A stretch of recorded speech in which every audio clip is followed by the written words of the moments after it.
Hi all, welcome to football arena.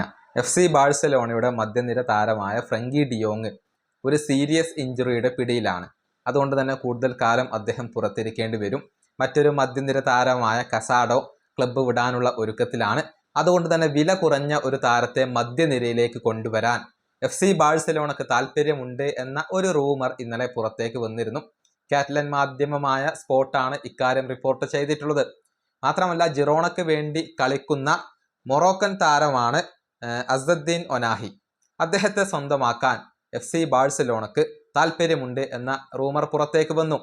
ഒരു 10 million യൂറോക്ക് ഒനാഹിയെ ലഭിക്കും എന്നായിരുന്നു ബാഴ്സലോണ പ്രതീക്ഷിക്കപ്പെട്ടിരുന്നത്.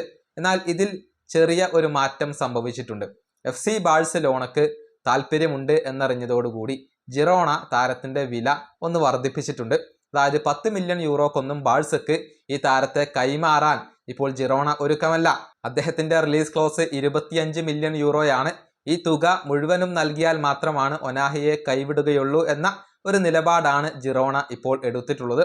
അതുകൊണ്ട് തന്നെ ഈ താരത്തെ ബാഴ്സ ഇനി സ്വന്തമാക്കുമോ എന്ന കാര്യത്തിൽ ചെറിയ ചില സംശയങ്ങളൊക്കെ നിലനിൽക്കുന്നുണ്ട്.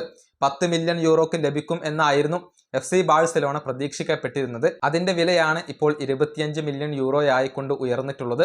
ഈ റിലീസ് ക്ലോസ് നൽകാതെ അദ്ദേഹത്തെ കൈവിടേണ്ടതില്ല, ബാഴ്സക്ക് കൈമാറേണ്ടതില്ല എന്ന ഒരു തീരുമാനത്തിലേക്കാണ് ഇപ്പോൾ ജിറോണ എത്തിയിട്ടുള്ളത്. ഇതിനു മുൻപും ഇത് നമ്മൾ കണ്ടതാണ്. അതായത് ലപ്പോർട്ടയിൽ FC ബാഴ്സലോണക്ക് താല്പര്യം ഉണ്ടായിരുന്നു. ചെറിയ ഒരു വിലക്ക് അദ്ദേഹത്തെ ലഭിക്കും എന്നായിരുന്നു പ്രതീക്ഷിക്കപ്പെട്ടിരുന്നത്. പക്ഷേ ബാഴ്സ രംഗത്ത് വന്നതോടുകൂടി അത്ലറ്റിക് ബിൽബാവോ അദ്ദേഹത്തിന്റെ വില ഉയർത്തി. 80 മില്യൺ യൂറോ ലഭിച്ചാൽ മാത്രമേ ലപ്പോർട്ടയെ കൈവിടുകയുള്ളൂ എന്ന ഒരു നിലപാടിലേക്ക് അത്ലറ്റിക് ക്ലബ്ബ് എത്തി എന്നാണ് ഏറ്റവും പുതിയ റിപ്പോർട്ടുകൾ ചൂണ്ടിക്കാണിക്കുന്നത്. ഈ വീഡിയോ അവസാനിപ്പിക്കുന്നു. കാണാം.